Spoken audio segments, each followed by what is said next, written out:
Thank you, Deputy Speaker, and I am very pleased to rise and speak on this motion, this matter of public importance, that's submitted by the member for Mordialloc, that this House condemns the opposition and One Nation on their plans to cut $40 billion out of Victorian schools and hospitals, as well as 1 in 7 public servants. And in doing so, I just want to begin with and take us to what is at risk this coming November, and how much as a Labor movement and a Labor government we have achieved and continue to stand up every single day to fight for working Victorians, families and everyone across our community, no matter your faith, culture or background. Our Victorian Labor government has been on your side and will continue to be on your side, whether it's across jobs or education, transport, health, environmental action, social justice, community safety, and most importantly, community safety and cost of living. We have continued to take the action and be on the side of all Victorians. 900,000, almost 900,000 jobs have been created since 2014, since we came to govern, and that's because we've continued to invest and stimulate economic growth and support jobs and skills pathways, particularly around frontline service, whether it's more doctors, nurses, teachers, early childhood workers, those in the construction sector, and so much more. We have continued to support job creation as a central pillar to our state's prosperity. 120-odd new schools have been and continue to be delivered here. Over 50% of the new schools in this country are built right here in Victoria. Free kinder, the landmark rollout of free kinder for 3- and 4-year-olds through the Best Start, Best Life initiative. New hospitals, Footscray Hospital, Frankston Hospital, Melton Hospital is progressing. The community hospitals we've been delivering, including around the member for Greenvale's area as well. Our adult mental health and wellbeing hubs off the back of that landmark Royal Commission into mental health. Our virtual emergency departments, community pharmacy program, our parental perinatal wellbeing centres as well, with one being open or on tray in Northcote as well. In transport, the Metro Tunnel, the Westgate Tunnel, North East Link, 80-odd level crossings have been removed, including in my community as well. Melbourne Airport Rail. When it comes to environmental action as well, Deputy Speaker, we've brought back the SEC, landmark renewable energy projects and targets, solar homes program, default energy offer, Victorian energy upgrade program as well, the amazing container deposit recycling scheme as well. We've ceased native forest and old growth forest logging as well to protect our environment and biodiversity as well. But on cost of living as well, 20% rego, free public transport and half-price public transport, free dental in schools, free glasses in schools, $200 sports voucher, and so much more as well. And on social justice and community safety as well, most importantly, our landmark Royal Commission into family violence, which led to over 230-odd almost recommendations being fully implemented. Our Orange Door program and our investments into community safety are so critical as well. $33 million through the Violence Reduction Unit as well. These are all the things we have committed to. These are all the things we've continued to deliver and progress for our community. And these and so much more are the very things that the Liberal, Nationals and the One Nation political movement have been totally opposed to since day dot and would cut the moment they ever got the chance to come back into office. And I'll just pick up following on from the member for Richmond as well, the Greens political member for Richmond as well, because there were so many falsehoods as well, even from the Greens political party perspective, again, always coming into this chamber seeking to claim the moral high ground, but climb simultaneously that mountain of hypocrisy. They always do that day in, day out, Deputy Speaker.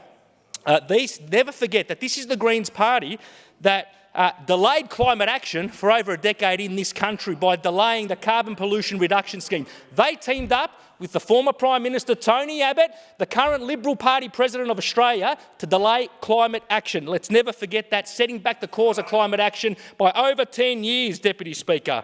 They opposed housing project after housing project. Even in the member for Richmond's remarks just now, she was citing and objecting to the state government's activity centre plans to fast-track more housing in the inner city communities. As the mayor, she opposed housing projects in her own city of Yarra as well, but disgracefully, disgracefully, Deputy Speaker, in my community, they've continued to oppose even the very project she claims to support now on Sydney Road in Coburg. It was the Greens Council that continued to delay and oppose that very housing project she now claims to support. It's absolutely shameful. And the Harvest Square housing project in Brunswick West, an amazing project that we have done as a state government through our big housing build in partnership with Women's Housing Limited, which has delivered in the order of 190 new homes in the heart of Brunswick West. 120 odd of those are social, community and affordable homes at a minimum.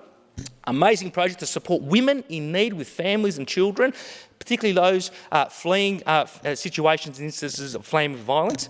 It was the Greens political party that opposed it, and the Greens councillors, including the current Greens candidate that's opposing me at the moment, who voted against this project, and the current Greens candidate for Brunswick voted against the Harvest Square project. It is disgraceful. On the one hand, they claim to be on the side of those wanting a home, but when there is a proposal on the table, they vote against it. And they did that at Harvest Square, and we will make sure the whole community knows about this indeed. But the voters are having their say about their Greens, and they've started to wake up to the Greens very much so. Let's not forget the recent federal election result as well. They lost their National Party leader, the seat of Melbourne, Adam Ban, gone, voted out.